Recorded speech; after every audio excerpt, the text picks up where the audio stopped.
Assalamualaikum warahmatullahi wabarakatuh. Bismillahirrahmanirrahim. Alhamdulillahirabbil alamin. Wa bihi nasta'inu ala umurid dunya waddin.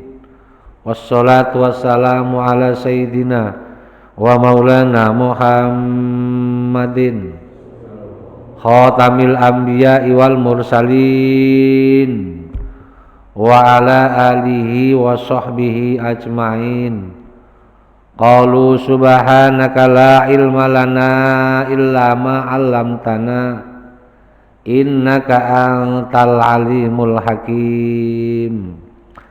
Rabbi shrah li sadri wa yassir li amri wahlul 'uqdatam min lisani yafqahu qawli, amma ba'd.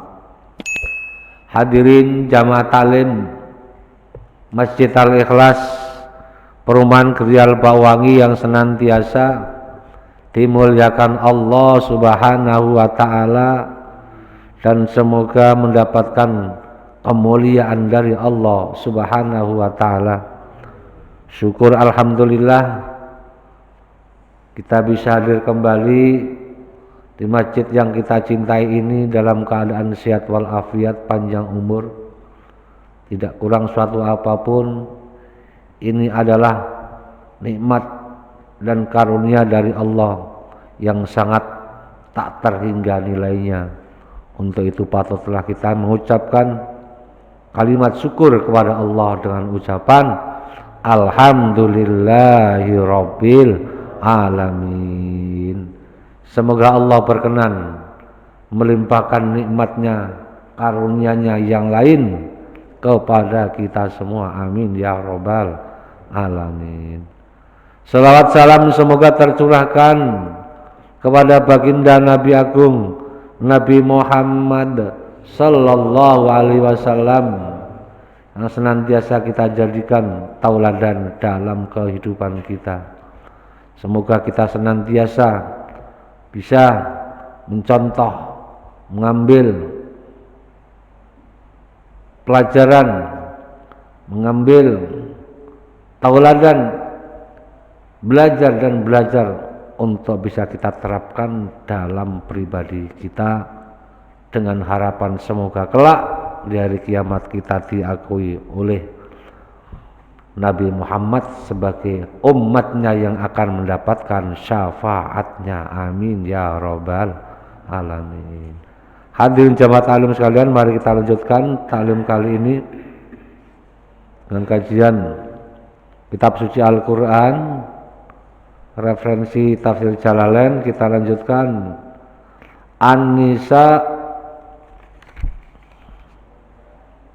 59 Pak ya. An-Nisa 59. A'udzu billahi minasy syaithanir rajim. Bismillahirrahmanirrahim. Ya ayyuhalladzina amanu athi'ullaha wa athi'ur rasul wa ulil amri minkum fa in tanaza'tum fi syai'in farudduhu ila Allahi war rasul farudduhu ila Allahi war rasul in kuntum tu'minuna billahi wal yawmil akhir dzalika khairun wa ahsanu ta'wila. Alam tara ilal ladina yaz'umuna annahum amanu bima unzila ilaik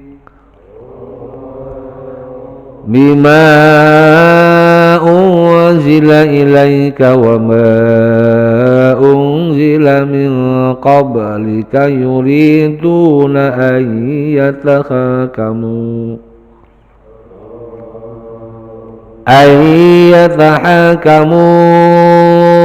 ila at-taghuti wa qad umiru an yakfuru bih wa yuridu syaitanu an yudhillahum dhalalan ba'ida.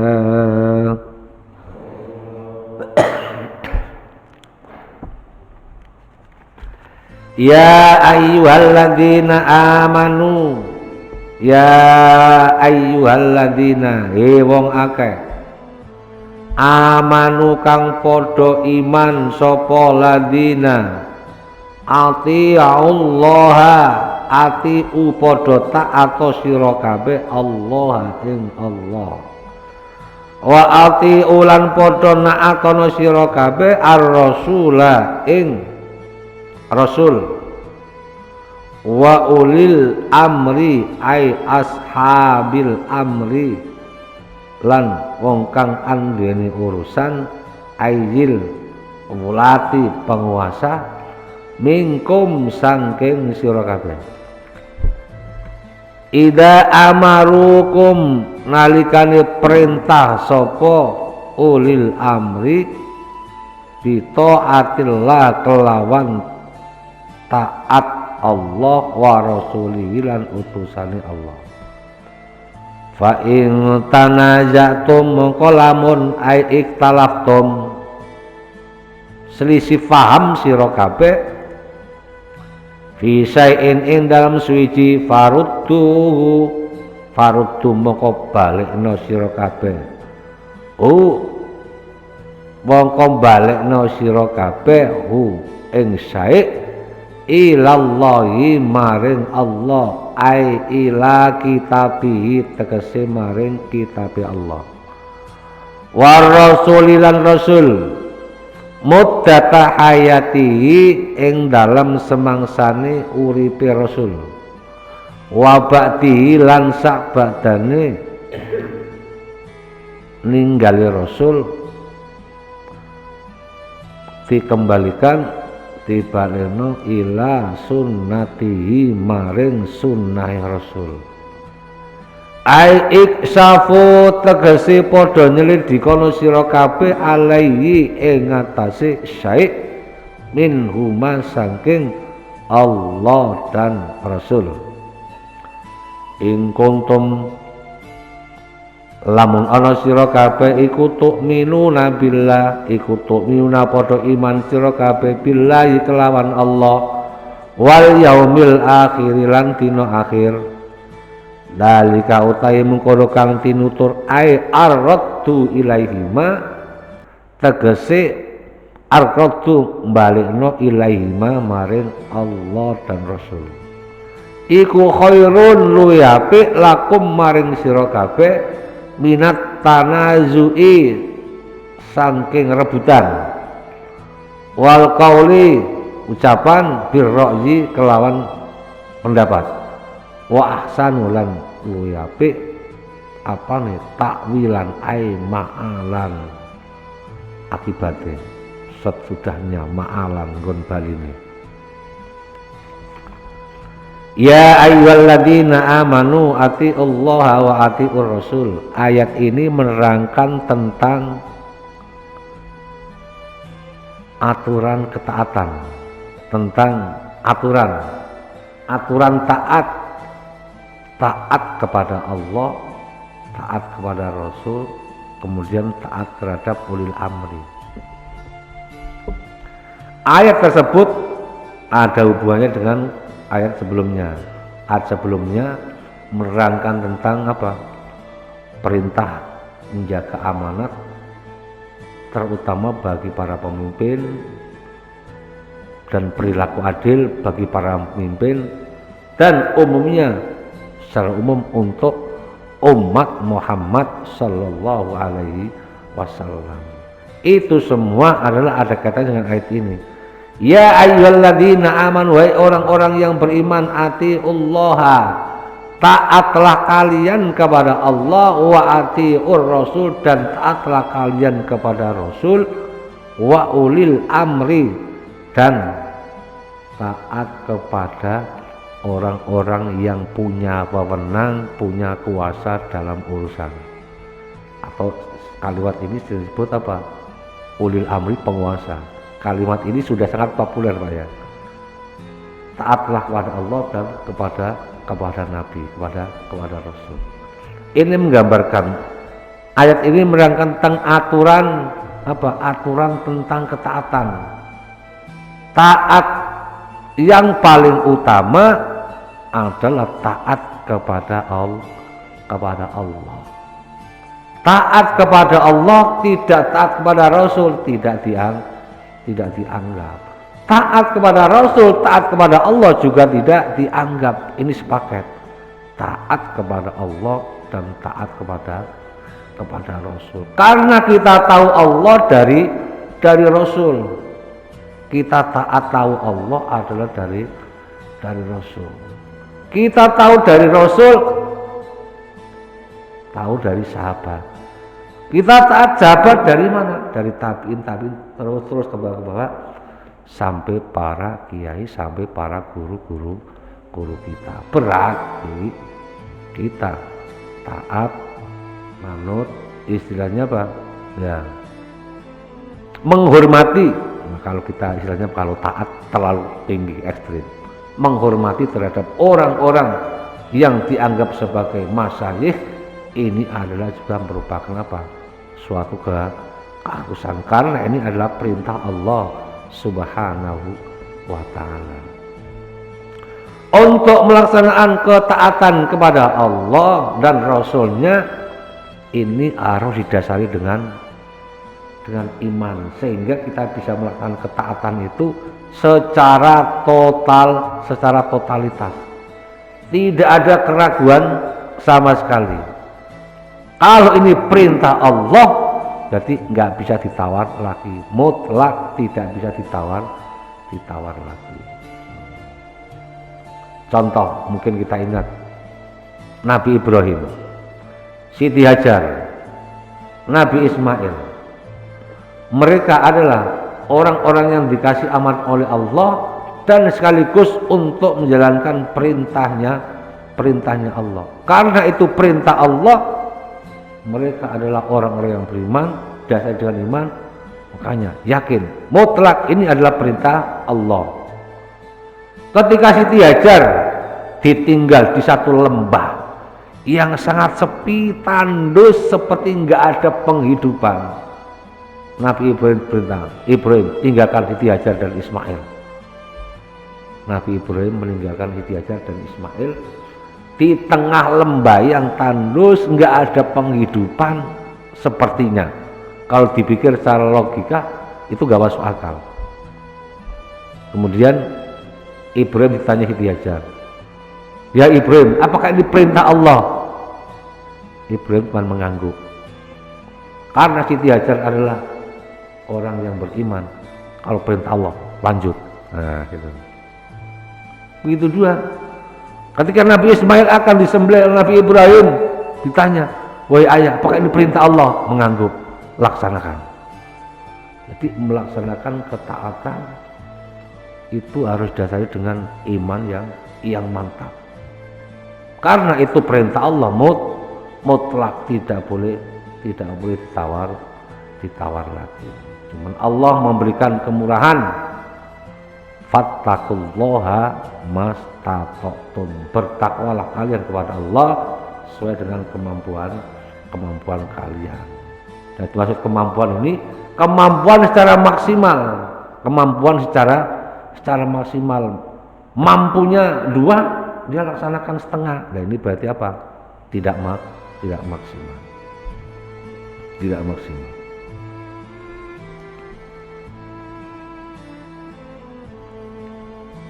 Wa ulil amri. Nah ayat tersebut aturan perintah Allah, melaksanakan perintah Allah dan perintah Rasul. Untuk melaksanakan perintah Allah dan perintah Rasul, ini semuanya diatur dalam apa? Di dalam hukum-hukum syariat, syariat Islam. Mana ini wajib, kerjakan. Mana ini tidak wajib, pilihan. Supaya kita tidak dianggap oleh orang-orang yang ingkar terhadap amanat Allah Subhanahu wa taala seperti ayat sebelumnya.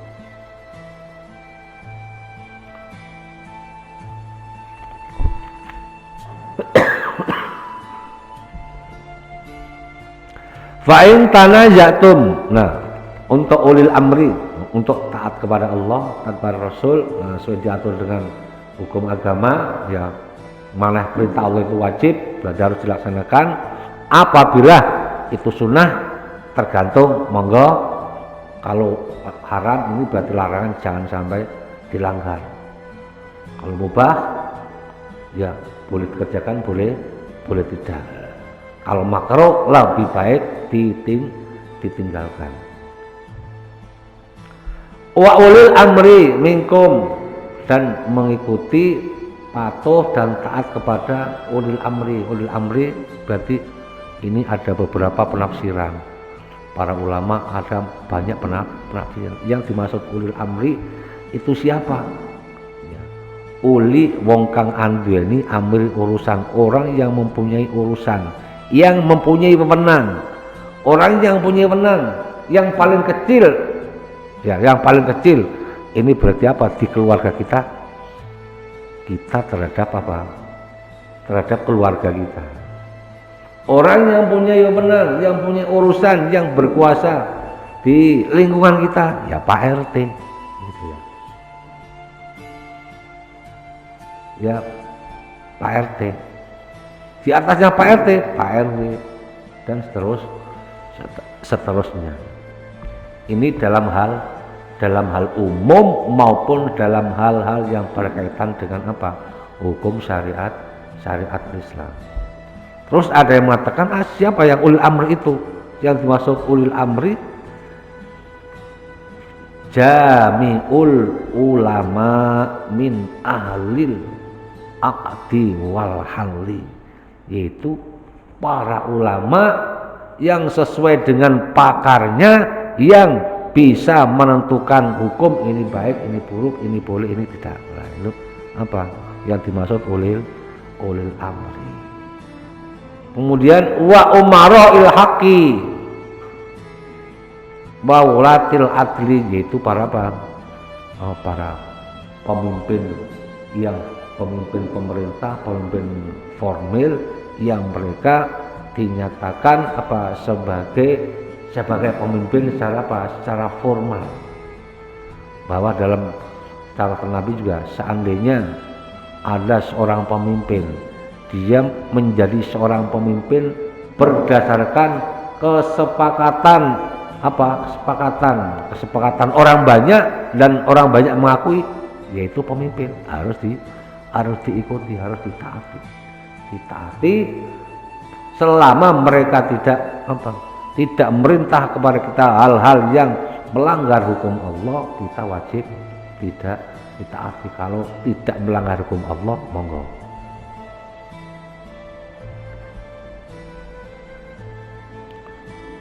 Fa'in tanazatum, apabila mereka saling selisih pendapat dalam satu urusan, ya, kemudian selisih pendapat, bertikai dalam hal pendapat, salah paham untuk memutuskan sesuatu hal,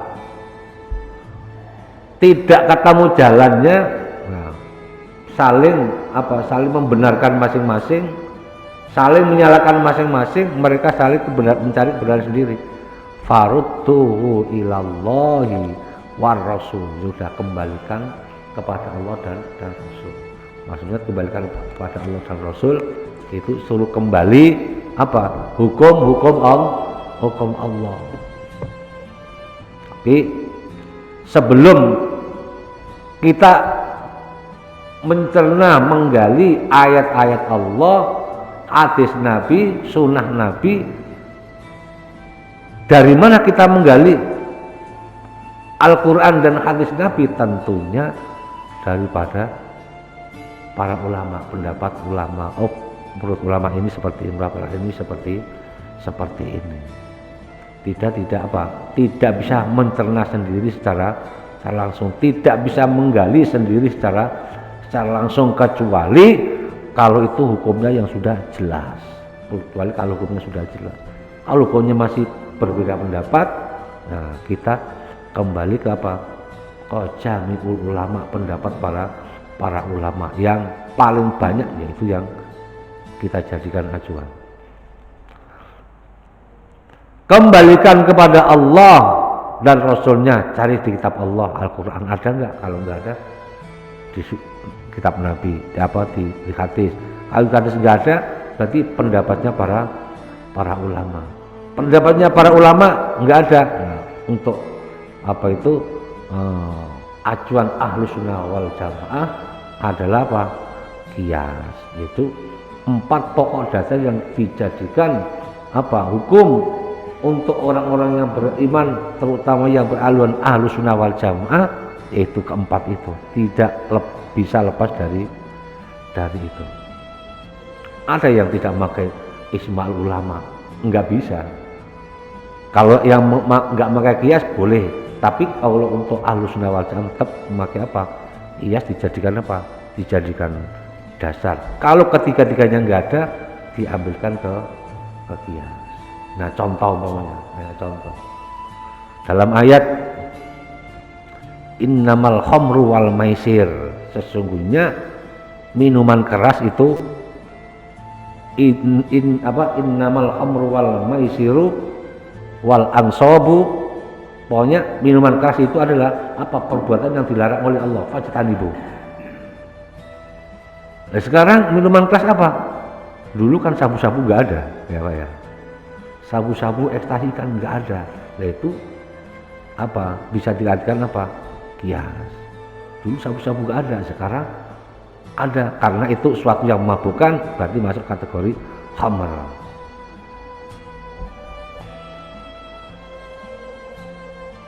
Itu semua kalau semangsa ketika Nabi masih ada, ya berarti kita bisa bertanya dengan Nabi. Kalau Nabi enggak ada, yang ditanya siapa? Para sahabat. Kalau sahabat masih hidup bisa ditanya. Kalau sahabat nggak ada, berarti bawahnya sahabat.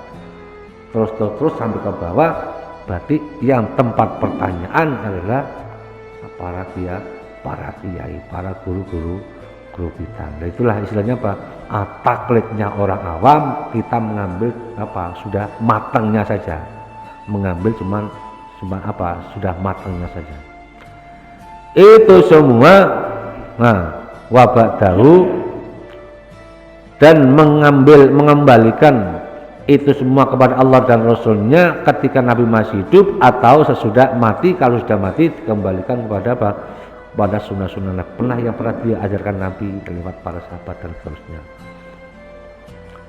Caranya gimana? Iksafu alai minhuma, yaitu menyelidiki kitab-kitab Allah dan hadis Nabi. Itu semua in kuntum tu'minuna billahi wal yaumil akhir, jika kalian itu beriman kepada Allah dan hari akhir. Tujuannya apa? Dikembalikan kepada Allah dan Rasul. Tujuannya apa? Supaya tidak sampai terjadi apa? Perselisihan terlalu panjang sehingga menimbulkan suatu kekacauan. Kalau menimbulkan suatu kekacauan berarti terjadi suatu yang tidak aman. Suatu yang tidak aman karena agama ini diturunkan oleh Allah untuk menjaga ketentraman dan kedamaian pada umatnya. Agama diturunkan Allah untuk menjaga ketentraman akal, untuk menjaga apa? Ketentraman harta, untuk menjaga ketentraman harga diri, untuk menenteramkan apa? Menjaga akidah dan sebagainya. Sehingga itulah sebagai dasar orang-orang yang beriman kepada Allah wal yaumil akhir dan hari akhir.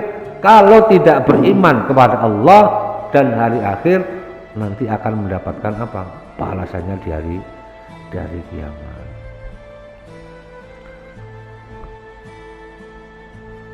Dzalika khairu wa ahsanu ta'wila.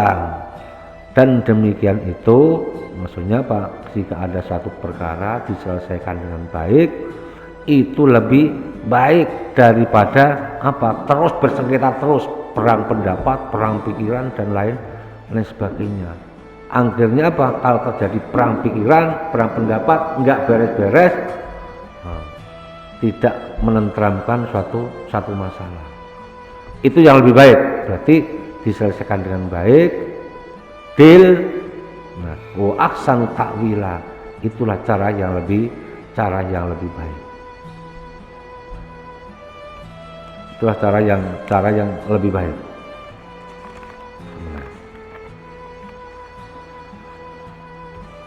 Jadi apa yang diperintahkan Allah, apa yang diperintahkan Nabi supaya dikerjakan, apa yang dilarang Nabi itu juga harus ditinggalkan.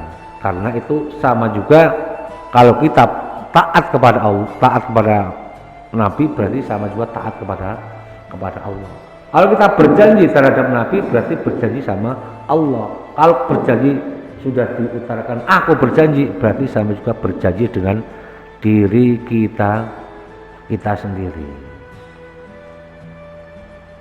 Seperti terkandung dalam surat Al-Fat, innal ladzina yubayyi'unallaha innal ladzina yubayyi'unaka innama yubayyi'unallah.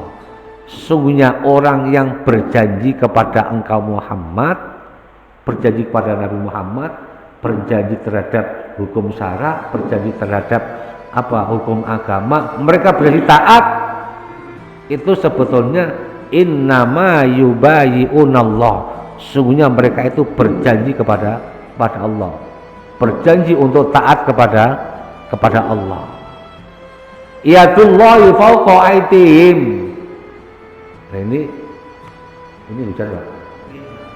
Yadullahi fawqa aydihim, tangan Allah di atas tangan mereka. Ini lafal yadun ini bukan tangan Allah, Allah memiliki tangan ya, karena Allah tidak mempunyai laisa kamitslihi syai'un, Allah tidak seperti makhluknya. Kekuasaan Allah di atas kekuasaan mereka. Nah ini dalam penafsiran kata ini, orang yang sudah berjanji biasanya itu salaman gitu Pak ya, salaman, udah deal ya, janji ya deal. Ini menggambarkan ketika Nabi berjanji, orang-orang musyrik, orang-orang Quraisy berjanji dengan Nabi, setelah deal salaman, please Pak Nabi, pas sepakat, tangan Nabi di atas tangan mereka. Ini menggambarkan apa? Kekuasaan Allah di atas kuasa mereka. Faman nakasa fa innama yanqusu al nafsi, barang siapa yang melanggar terhadap janjinya berarti mereka melanggar terhadap dirinya sendiri. Kalau melanggar terhadap dirinya sendiri nanti akan ditanya oleh Allah, wa'afu bil adli innal adla kana mas'ula. Wa man aufa bima ahada alaihullah, barang siapa yang menepati akan janjinya, termasuk janji taat kepada Allah dan Rasulnya, fasayu'tihi ajron azima, nanti akan diberikan pahala yang sangat besar, pahala yang sangat besar. Dalam hadis Nabi, mana itu anhu fajtanibu, apa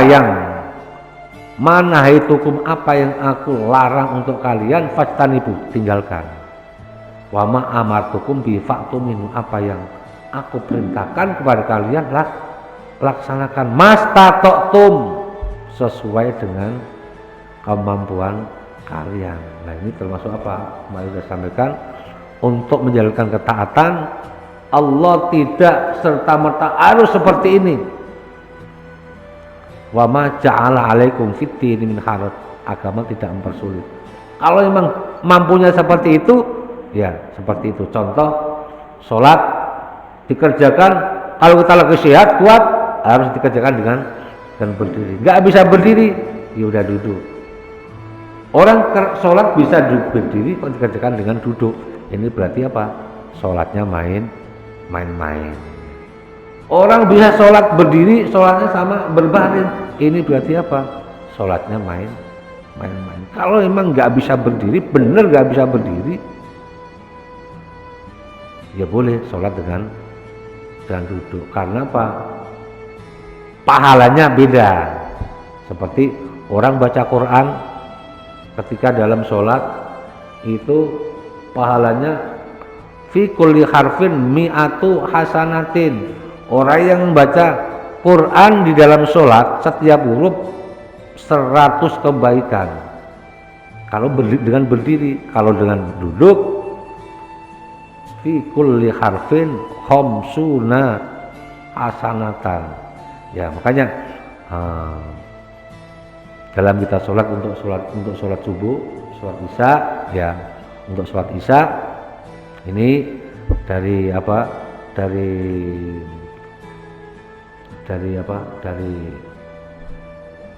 motivasi atau pemikiran yang lumayan dari jamaah yang memberikan Quran kita baca dalam sholat isya dan subuh, minimal yang kita baca 1 halaman Pak ya, 1 halaman berapa huruf itu yang kita baca ya.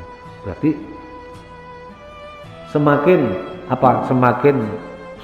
ayat yang kita baca, semakin huruf yang kita baca, semakin banyak Allah memberikan pahala. Semakin ayat yang kita baca, semakin Allah lipat gandakan pahalanya. Tapi itu kembali lagi kita laksanakan dalam rangka apa? Dalam rangka menguatkan keimanan kita, ketaatan kita kepada Allah, dengan harapan semoga kelak kita nanti termasuk orang-orang yang akan mendapatkan syafaatnya Al-Quran. Karena Al-Quran sering kita baca baik dalam sholat, di luar sholat, dalam kajian, taklim dan lain sebagainya.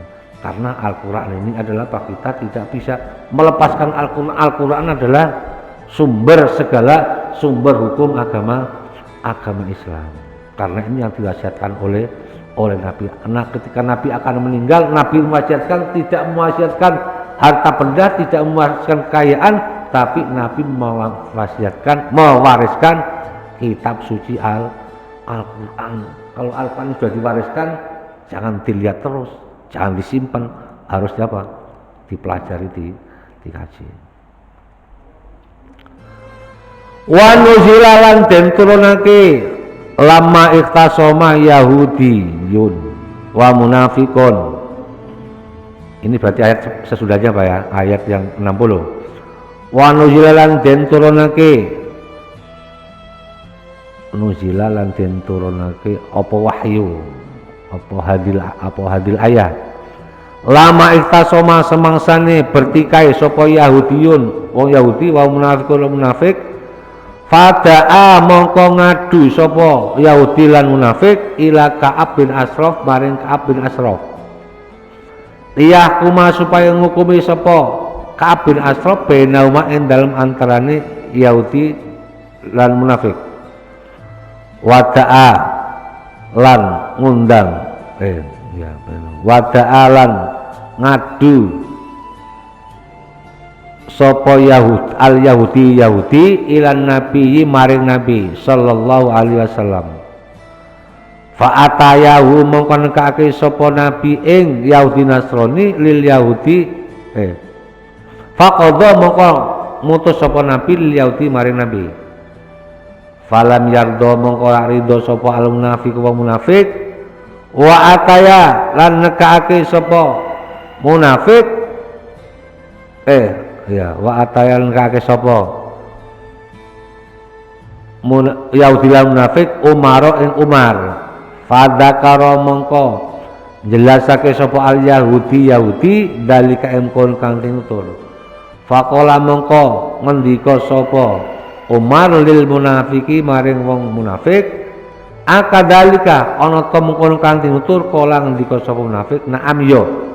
Faqatalahu mongko bunuh sapa Umar yang munafik.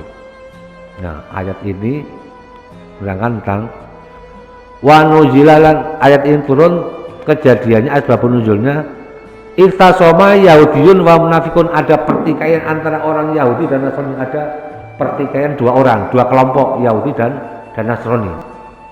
Kalau sekarang ada pertikaian dua partai politik gitu. Kemudian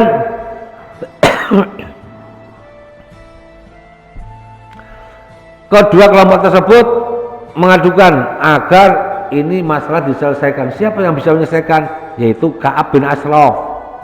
Ka'ab bin Ashraf ini pimpinan orang Yahudi dan mereka tidak suka dengan orang-orang mukmin, memusuhi Nabi, memusuhi orang-orang mukmin.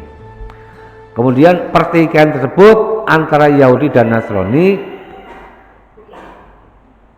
supaya yang menjadi hakim ini Ka'ab bin Ashraf. Cuman orang-orang Yahudi ada yang loyal dengan Ka'ab bin Ashraf dan ada yang mereka beriman terhadap Nabi. Kemudian orang Yahudi karena orang Yahudi tidak mau itu diputuskan dengan Ka'ab bin Ashraf, tetap dibawa ke Nabi. Akhirnya putusan dari Nabi dimenangkan oleh Yahudi. Akhirnya orang munafik gak terima. Setelah orang munafik gak terima, panggil hakim yang lain namanya Umar. Karena Umar ini orang yang bukan, ini maksudnya bukan Umar sahabat Umar ya. Umar adalah di antara orang yang ada pada saat itu. Dan mereka termasuk orang yang beriman kepada Al-Quran, kepada Nabi Muhammad. Orang munafik tanya, apa benar tadi orang Yahudi seperti ini? Kasih penjelasan semua. Ternyata yang bikin masalah orang munafik, yang bikin keributan orang munafik, yang bikin perkara selalu dia. Akhirnya kamulah adalah sumber perkara. Akhirnya orang munafik tersebut bukan hanya diadili, tapi faqatalahu, dibunuh. Alam taro ilal ladina yazumuna annahum amanu. Alam taro ana ta ningali sira Muhammad ilal ladina maring wong akeh. Yazumuna kang padha ngaku sapa ladina annahum satamne ladina iku amanu padha iman sapa ladina bima kelawan Al-Qur'an unzila kang den turunake apa ma ilaika maring sira wa malan kitab unzila kang den turunake apa mah min qablika saking sadurunge sira yuriduna padha ngarepake sapa ladina ayyatahakamu yen to padha ngukumi sapa ladina ila taghuti maring taghut ai al kasirut tuhyan, orang-orang yang banyak berbuat durhaka. Wa Ka'ab bin Ashraf waqat umilan pun den perintah sapa ladina ayyakuru ingkar sapa ladina bi kelawan Al-Qur'an wala yuwaluhu lan ora nguwasani sapa ladina hu ing Quran ing hukum wa yuridu lan padha ngarepake sapa as-syaitanu setan ayyudillahu yenton nesatake sapa setan ing ladina dzalalan ing kesesatan baidan kang ado. Nah, ayat ini menerangkan tentang memperingatkan terhadap Nabi dan untuk kita semua. Apakah engkau tidak memperhatikan Muhammad? Orang-orang yang mengaku dirinya beriman kepada Al-Quran, beriman kepada Allah, beriman kepada Rasul, sesungguhnya mereka itu tidak beriman kepada engkau. Annahum amanu bima unzila ilaika wa ma unzila min qablika. Orang yang mengaku dirinya beriman kepada Al-Quran yang menjadi kitab suci orang Islam, menjadi kitab sucimu, dan mereka juga tidak beriman dan mereka menyangka beriman kepada kitab-kitab sebelum kamu, ternyata mereka itu tidak beriman. Yuriduna ayyatahakamu ila taghut, mereka mengambil hukumnya bukan dari kitab Allah tapi dari dari analisa mereka sendiri, dari kepribadian mereka sendiri, dari otak mereka sendiri. Karena yaitu mereka menganggap dirinya orang yang paling benar, orang yang paling hebat, tidak mau memakai hukum-hukum Allah dan Rasulnya. Wa yuridu syaitanu ayyudillahum dhalalam ba'ida, dan mereka itu adalah memang sudah dikehendaki setan, dan setan iblis akan menyesatkan dia sejauh mungkin, akan menjadi orang-orang yang sesat selamanya. Itulah orang-orang munafik. Sifatnya orang-orang munafik senantiasa apa? Membikin gaduh, membikin ribut, membikin satu masalah. Di hadapan Nabi mereka mengatakan beriman, tapi di belakang Nabi mereka apa? Menertawakan. Itulah gambarannya. Jadi Allah memperingatkan kepada Nabi, orang-orang yang mengaku dirinya beriman kepada Al-Quran, yang mengaku mereka beriman terhadap kitab-kitab sebelum Nabi, ternyata mereka itu bukan. Ternyata mereka itu adalah orang yang disesatkan oleh Allah sejauh-jauhnya, yaitu orang-orang munafik. Wa idza qila lahum ta'alu ila ma anzalallah wallahu a'lam bishawab. Sudah siapa? Pak Yusuf siap? Udah. Allahumma sholli wa sallim ala sayyidina Muhammad wa ala ali sayyidina Muhammad. Ya Fattahu ya Alim, iftah lana fatan qariba wa alimna ilman nafi'a. Allahumma alimna ma lam tana, alimna ma la lam tana, alimna ma yanfa'una, alimna ma la yanfa'una. Innaka ta'lamu wa la na'lamu wa anta 'allamul ghuyub. Allahumma inna na'udzubika min ilmin la yanfa' wa min qalbin la yakhsha wa min nafsin la tasba wa min du'ain la yustajab wa min salin dalikal arba bi rahmatika ya arhamar rahimin. Allahumma ja'al auladana wa talamidana wa ahli baitina wa man hadara fi hadhil jamaah min ahli ilmi wa ahli iman wa ahli taqwa wa ahli Qur'an wa ahli rizqi wa ahli du'a wa ahli khair wa la tajalna wa iyyahum min ahli syarri wad dhair innaka ala kulli syai'in qadir. Rabbana atina fid dunya hasanah wa fil akhirati hasanah wa qina adzabannar. Sallallahu ala sayyidina Muhammad wa ala alihi wa sahbihi wa sallam. Subhanaka rabbika rabbil izzati amma yasifun wa salamun alal mursalin walhamdulillahi rabbil alamin. Al-Fatihah. A'udzu billahi minasy syaithanir rajim. Bismillahirrahmanirrahim. Alhamdulillahi rabbil alamin arrahmanir rahim maliki yaumiddin. Iyyaka na'budu wa iyyaka nasta'in ihdinas siratal mustaqim siratal ladzina an'amta 'alaihim ghairil maghdubi 'alaihim waladdallin. Kurang lebihnya mohon maaf. Billahi taufik wal hidayah. Wassalamualaikum warahmatullahi wabarakatuh. Sallallahu